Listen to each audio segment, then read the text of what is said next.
Drama serial जब की next आने वाली एपिसोड में आप देखेंगे कि आयला जब उनके मुंह से इस तरह के अल्फाज सुनेगी कि वो उसके बारे में किसी के मुंह से भी कुछ नहीं सुनना चाहता, तो वो उनकी तरफ देखती ही रह जाएगी। जैसे ही फारूक जाएगा तो उन कहेगा क्या हुआ है, तुम्हें इतनी हैरान क्यों हो? जिस पर आयला कहेगी तुम्हारा ये रूप। जिस पर उन कहेगा तो तुम्हें क्या लगता है कि कोई भी आएगा और तुम्हें जलील करके चला जाएगा और मैं चुपचाप सुन लूँगा?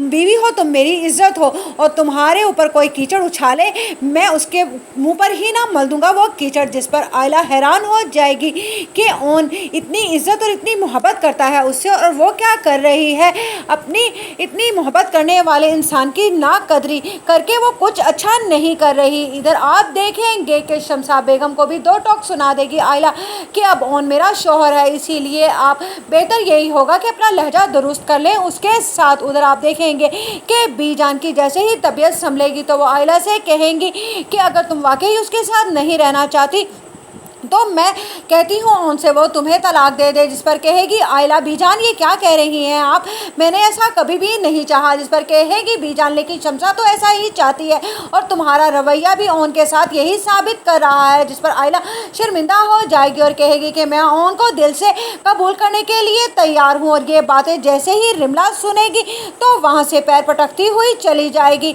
यहाँ पर बीजान को समझ आ जाएगा कि रिमला के तो ऊपर बिजली ही गिर गई है, लेकिन उधर आरफा बेगम ने भी तैयारी कर ली है कि अब एहतशाम और रिमला की रुखसती कर दी जाए। लेकिन यहाँ पर बहुत बड़ा हंगामा होने वाला है। इस रुखसती को रोकने के लिए रिमला से अब जो हो सकेगा वो उस हद तक जाने के लिए बिल्कुल तैयार बैठी है। इधर आप देखेंगे कि साकिब कहता है शमशाद से कि अगर तुम्हारी इसी तरह के लहजे और बातें रही उनके खिलाफ तो तुम जानती हो कि मैं तुम्हें खड़े खड़े फारिग कर दूंगा। जिस पर कहती है शमशाद तुम उस लड़के के लिए जो हमारे ही टुकड़ों पर पला है इंतहाई कदम लेने के लिए कैसे सोच सकते हो? जिस पर वो कहेगा जिस तरह से तुम मेरी बेटी का घर बर्बाद करना चाह रही हो मैं नहीं चाहता कि उसका साया भी तुम्हारा साया भी उस पर पड़े, वरना वो भी वही करेगी जो तुम माजी